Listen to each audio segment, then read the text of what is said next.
The gentleman from California is recognized for 5 minutes. Mr. Speaker, this is the final amendment to the bill, which will not kill the bill or send it back to committee.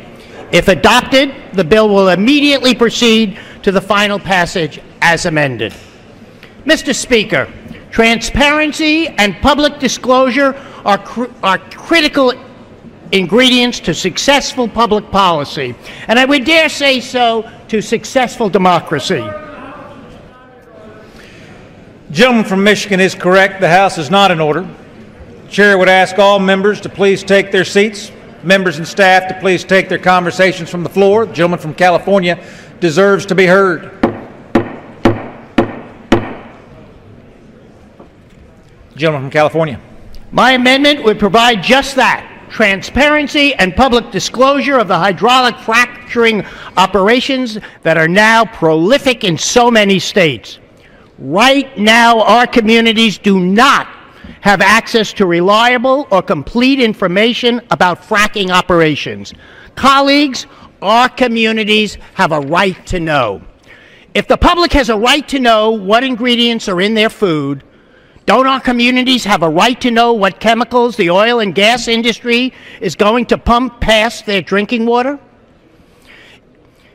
If the public has a right to know where Superfund pollution sites are, don't our communities have a right to know where the oil and gas industry is going to store these millions of gallons of unknown chemicals and contaminated slurry?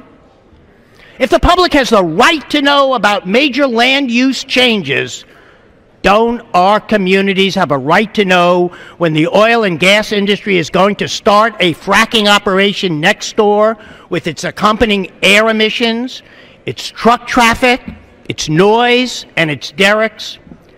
I would hope that encouraging transparency and public disclosure would be a bipartisan issue.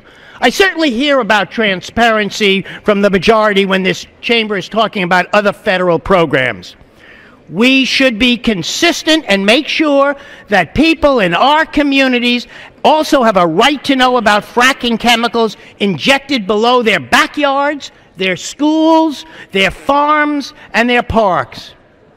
And to those who would resist providing the community a right to know about fracking operations, I would warn that you prevent transparency at the oil and gas industry's own peril.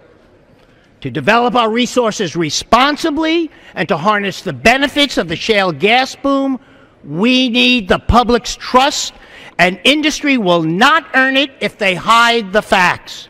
When the oil and gas industry refuse to disclose the facts, it's natural for the public to ask then, why won't the industry tell us what chemicals they're using? What are they hiding? When the oil and gas industry hides the facts, it erodes the public's trust and breeds suspicion. Hiding the facts prevents first responders and health workers from understanding how to appropriately treat exposed individuals after a fracking accident. Hiding the facts prevents emergency officials from understanding how to properly contain and clean up a chemical spill after a fracking accident. Hiding the facts prevents the public from knowing which chemicals to test for in their drinking water before, during, and after fracking. Hiding the facts prevents researchers who conduct chemical transport studies from understanding the prevalence, the movement, and the longevity of fracking chemicals in the subsurface environment. Hiding the facts prevents the public from verifying the oil and gas industry's assertion that hydraulic fracturing is safe. Don't hide the facts. Our communities have a right to know. Vote yes on the motion to recommit.